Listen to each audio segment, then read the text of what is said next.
wake. Katika kuomba anasema ombeni basi kwa ajili mpate kuathirika. Ukiona baada ya kujawa na furaha bado kiwango chako na kipimo ulichotumia hakijatosha, ongeza sana kiasi kwamba mpaka kiwango kitoshe kijae kwenye chetezo, matokeo yatokee kwenye maisha yako. Haleluya. Haleluya. Haleluya. Machozi, kutia huruma, kujieleza kuweza kunibadilishia mazingira. Ina maombi yangu mbele za Bwana itakayoachilia, itakayozidi kusukuma, yanaweza kunibadilishia matokeo, yakanipa mazingira mengine, yakanitoa kwenye hali ya utumwa, yakanitoa kwenye magonjwa, yakanitoa kwenye machozi, yakabadilisha watoto wangu. Asubuhi nimewapa ushuhuda ambaye kwa waniambia kwamba yeye hamna anayetakiwa kuishi mjini. Hakuna anayeweza kujenga nyumba kadhaa mjini. Mkae kijijini huko na kujenga nyumba za matoka. Anasema ndugu zake wote walikuwa ni nyumba za nyasi. Lakini leo hii nakwambia sio tu nyumba na nyumba nyingi. Yaani sio nyumba moja. Lakini tulisimama na tukazana aliamua kwamba hapana, hii mizigo huu utumwa kuanzia kwangu na kizazi changu, tutajenga nyumba na tutakaa ndani yake. Haleluya. Sio tu kujenga nyumba nzuri ishe ndio nakaribia kuingia kitu ghafla. Hakuna atakayekufa hapa kwa jina la Yesu. Lazima tukae kwenye hizo nyumba na tufurahie matunda yetu. Kama ninavyowaombea wale wake, hakikisha hakuna mwanamke anayesimama badala yako kumpisha mtoto wako taji akiwa anapandishwa vyeo. Hatutakufa bila kushuhudia zile stage muhimu za watoto wetu wakiwa wanapandishwa vyeo kwa jina la Yesu. Haleluya. Haleluya. Haleluya. Mungu anasema taabu ilikuwa miaka ya Taira. Lazima nishuhudie watoto wangu wakipandishwa vyeo. Lazima watoto wangu wakiwa wanaenda kwenye kazi za ukuu. Nikiwepo hakuna mama kanisa atakayewakilisha, nitajiwakilisha mwenyewe. Hata kama nitakuwa siwezi kuwa sikuna tena, nitakwenda mbele ya Bwana wangu, lakini nikisimama kwa ajili ya kushuhudia matukio ya watoto wangu. Haleluya. Nilimwambia Mungu, mama yangu akifa sijafunga ndoa. Sitafunga.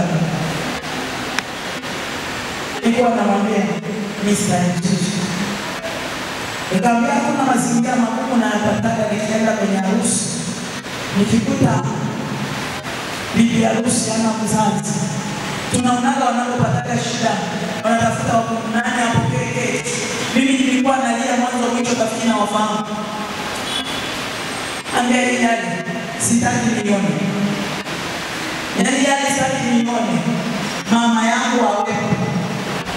Nilikuwa nasimama na mama yangu kwa sababu mimi mama yangu nilikuwa namjua kwamba ndio mama ndio kila kitu. Sikubahatika kumuona baba yangu. Wewe singesema baba yangu awepo kushuhudia matukio yangu. Mimi nilikuwa naungana na mama ambaye ndio mama ndio niliyezaliwa na kuona, ndio nimelea akiwa peke yake. Anasema na mateso yale, na machozi yale, mwanamke ametulea akiwa peke yake. Tuko 9 kwetu. Juzi tu mwezi wa kwanza ndio tumempoteza mwenzetu mmoja kati ya watoto 9, mmoja wa 5 katika tumbo la mama yetu na ameitwa hiyo. Lakini mama yetu amekufa bila kuzika mtoto.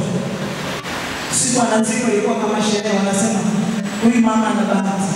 Watoto wake wote wapo wamezika. Huyo ilikuwa inamwambia Mungu, mama yangu ashuhudie nikifunga ndoa kwa sababu mimi ndio mtoto wake wa mwisho. Yaani ashuhudie kwa sababu mimi yale mateso sitayavumilia, yaani nitakuwa nalia kwa sababu simuoni mama. Na Mungu akanihurumia. Akamweka mama yangu, nikafunga ndoa, akashuhudia na wajukuu zake. Haleluya. Amen. Alinihurumia. Lakini alikuwa ni maombi kwamba Mungu nisaidie. Sasa na wewe tuombee kwamba nitashuhudia matukio muhimu ya watoto wangu. Haleluya. Haleluya. Yeye lazima uyashuhudie hayo matukio. Asiwepo kuwakilisha. Mimi baba yangu alikuwa anasema nazidi tukusema. Sisi ambao tulikosa upendo wa wazazi wa jumla, yaani baba. Uombe Mungu akupe mwanaume mwenye upendo. Tusaidie kuelewa kwamba umuhimu wa baba ni nini. Mimi nilikuwa namwambia mnawaambia vingine nisaidie mimi sielewi. Nielekeze tu kama mtoto kwa sababu sijui mwanaume nyumbani ni nani, yaani sababu nimezaliwa zinajikuta tu na mama yuko. Wakati mama akiwa na mimba ya kwangu walipamiwa na majambazi wakapiga risasi baba. wakamuua. Kwa hiyo nimezaliwa sioni baba nyumbani, ni mimi tu na mama. Kwa hiyo baba nilikuwa na mama. Kwa hiyo nakuombea mwanamke ulioko hapa, baba ulioko hapa, umejituma na kulipa ada za watoto wako. Usife bila kushuhudia makuu ya Bwana juu ya uzao wako katika jina la Yesu. Amen. Taabu ya mikono yako ukaile kwa jina la Yesu Kristo. Zawadi nzuri watoto wako wakupe kwa jina la Yesu. Haleluya. Sio tu pale ambapo unakaribia kuanza kula matunda unakufa. Unakufa kwenda wapi? Hakuna kwenda mpaka tuone matunda mazuri ya watoto wetu. Wakati wanapandishwa vyeo wanaleta na sisi tunaenda mbele waheshimiwa kwa sababu tumezaa vitu vyema. Haleluya. Haleluya, haleluya. Tunaamini kwamba tumezaa wakuu, tumezaa wafalme. Hatujazalia mzimu sisi, tumezalia ufalme wa Bwana. Kwa hiyo watoto wetu watakuwa watu bora, watakuwa wakuu mahali, watafanya mambo makubwa na majina yao yatatajwa mbele wakuu katika hili taifa. Sio tu kuwa wakuu, wao watazalisha vitu vikuu katika hii nchi. Katika maombi natakiwa kuombea watoto wako waombe tu ya maombi. Roho bora. Wazalishe vitu vya maana. Wasiwe watumwa kwa jina la Yesu. Haleluya. Haleluya mtu wa Mungu. Ninatamani tuende mbele za Mungu.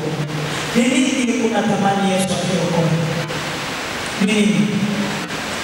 Nimesema hivi, ni kweli tunaomba kila siku. Lakini hebu tu sema ndani ya siku hizi 40. Wiki hii nitashikilia jambo hili. Mungu alikuja kutuokoa. Hiki kitu changu nataka kuona matokeo. Mungu katika jambo hili nisaidie. Wewe ndiye unajua. Kwa hiyo tunapopozana kwenye maombi, ninaposema nenda kwenye maombi, wewe nenda zama mpaka kilindini fukua vya kwako. Hakikisha unautoki patupu kwa jina la Yesu. Amen. Hakikisha utoki patupu. Kwa nini?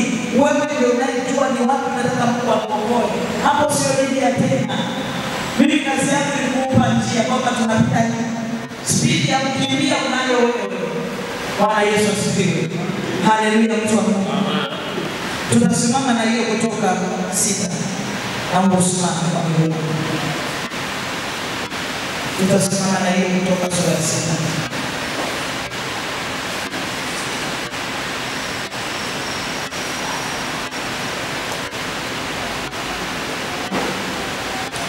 Kutoka Yesu wa 6. Mstari wa 6 anasema Bwana, basi waambie wana wa Israeli kama ninavyozungumza na wana wa pagani, mimi ni Yehova. Nami nitawatoa ninyi mtoke chini ya mizigo ya Wamisri. Ni mzigo gani umeubeba? Ni mzigo upi ambao nataka Mungu akuokoe? Nimezungumza asubuhi, ninapozungumza kuokoka au kuokolewa, maana yake nini? Ni kunusurika, ni kusalimika, ni kupona, kukombolewa, ni kufunguliwa kutoka katika janga au hatari au kifungo fulani. Wewe unataka Mungu akuokoe, akutoe kwenye mzigo upi ambao uko nao? Asema mizigo ya Wamisri, nami nitawaokoa na utumwa. Ni utumwa upi? Ni utumwa upi?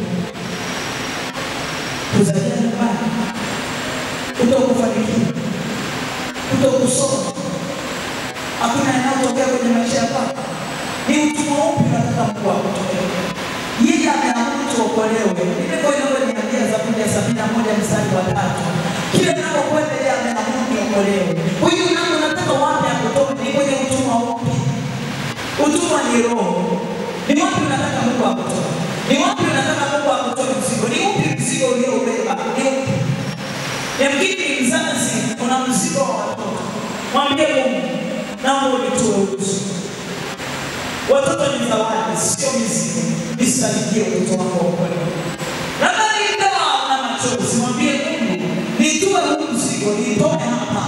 Ndoa yangu iokolewe kwa jina la Yesu. Bwana Yesu asifiwe. Ndio ngapi wamenielewa?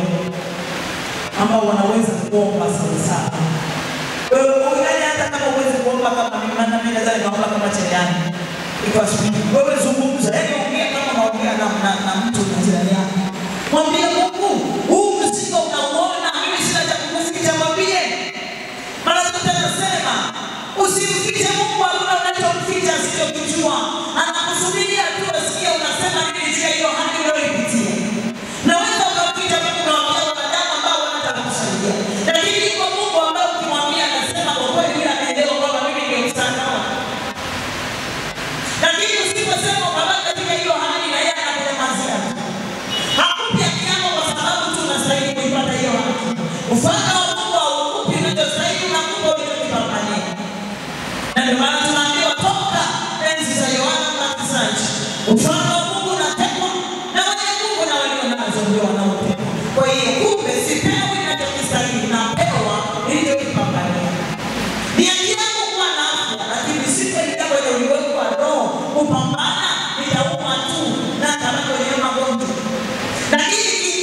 Ninaomba wewe ndio unajua, sio mimi. Unaweza usieleze nini, lakini yuko Mungu mahali hapa. Yuko Mungu kutusaidia. Yuko Mungu kutusaidia. Yuko. Anawaambia waambie mimi ni Yehova. Yes. Yeye ni Yehova. Asema nami nitawatoa ninyi mtoke chini ya mizigo ya Misri. Ni mizigo gani ambayo umeshikilia? Ni nini ambacho kutubeba, ambacho kinakutesa, kinakuuliza kwa muda mrefu? Kuna wale walioambiwa nyinyi hamruhusiwi kuolewa.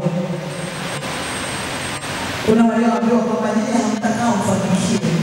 Anayetokea kufanikiwa tu anakufa ghafla. Hiyo mizigo lazima tuitoe kwenye msalaba wa Yesu. Sema ee Bwana Yesu, katika jina lako niko mbele zako, ninakushukuru kwa neema yako. Uko tayari kunisaidia, unalituma neno lako ili kuniponya na kunitoa kwenye maangamizi. Ee Bwana Yesu, asante kwa kuniwazia mema, maana uko tayari kunisaidia. Kuja mbele zako kwa jina la Yesu. Neno lako linasema sikio lako si zito hata lisiweze kusikia, mkono wako si mfupi hata usiweze kuokoa, bali maovu yetu yametufarakanisha sisi na uso wako, na kwenda kwenye ulimwengu wa roho. Na achilia damu ya Yesu mahali popote kuna jambo linalolitema na kunizuia kufika mbele zako, linalonizuia na kunifarakanisha na uso wako Bwana. Maana imeandikwa, Bwana wa amani awatakaze ninyi kabisa roho zenu, nafsi zenu na miili yenu. Naitia damu ya Yesu kwenye roho yangu, naita damu ya Yesu juu ya nafsi yangu, naita damu ya Yesu juu ya mwili wangu. Ikiwa kuna chochote kimekuwa sababu ya mimi kufarakana na uso wa Bwana, damu ya Yesu initakase na kuniondolea kila udhalimu. Maana imeandikwa, karibia vitu vyote katika Torati husafishwa kwa damu, na pasipo kumwaga damu hakuna ondoleo. Naita damu ya Yesu ipite kwenye nafsi yangu, ipite kwenye mwili wangu, ipite kwenye roho yangu, iniondolee kila aina ya uchafu, iniondolee kila kikwazo cha kunitenga na uso wako kwa jina la Yesu. Maana unasema tukaingie patakatifu kwa ujasiri, na ukasema tukikaribie kiti cha neema kwa ujasiri, ili tupate neema na rehema ya kutusaidia wakati wa mahitaji. Baba, jioni ya leo ninaacha na wewe, ninakuhitaji juu ya familia yangu, juu ya uzao wangu, juu ya uchumi wangu, juu ya utumishi wangu, juu ya zile karama ulizowekeza na vile vipawa weweka ndani yangu. Baba, nakuhitaji. Baba, nakuhitaji mimi na nyumba yangu, uzao wa tumbo na mama yangu, tunakuhitaji. Ee Bwana Yesu, katikati ya gazabu kumbuka rehema kwa damu yako, tuishe tena, tukubali tena kwa jina la Yesu, kwa damu ya Yesu.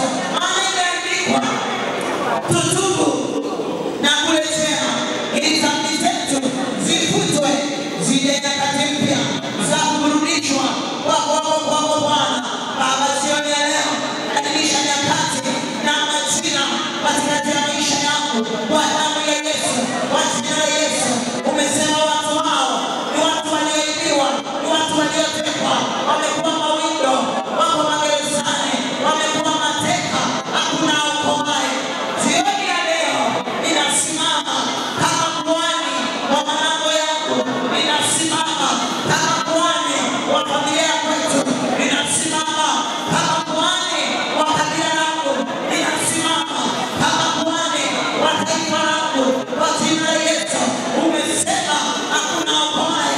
Baba, niko hapa, ninatamka kila ninapokwenda yangu niokolewe, kila haki yangu iliyoshikiliwa na nguvu za giza iokolewe kwa jina la Yesu.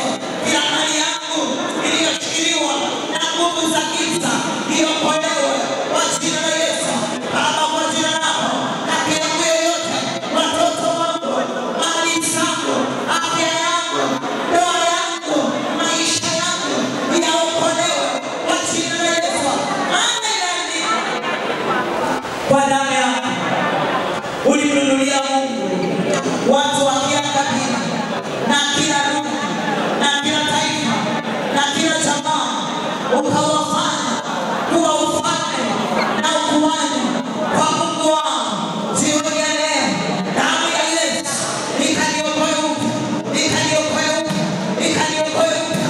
Anapeleka damu ya Yesu kwenye kile unachotaka kiokolewe. Iko damu ya Yesu iliyotuokoa.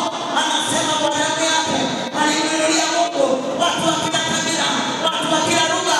Uchumi ulinunuliwa, ndoa zilinunuliwa, biashara zilinunuliwa, afya zilinunuliwa kwa jina la Yesu. Kila kilichokamatwa, kila kilichoibiwa, kila kilichofungwa, kila kilichotekwa, umeamuru Bwana tuokolewe. Yesu tuokoe, damu ya Yesu tutoe, damu ya Yesu tufungue, damu ya Yesu, damu ya Yesu, damu ya Yesu juu ya watoto wetu, juu ya biashara zetu, juu ya ndoa zetu, juu ya nyumba zetu. Hiyo damu ya Yesu ikatuokoe, ikatuokoe, ikatuokoe. Peleka damu ya Yesu juu ya uzao wako, peleka damu ya Yesu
vipawa vinaokolewa. Bravo sana. Kwa jina la Yesu. Anda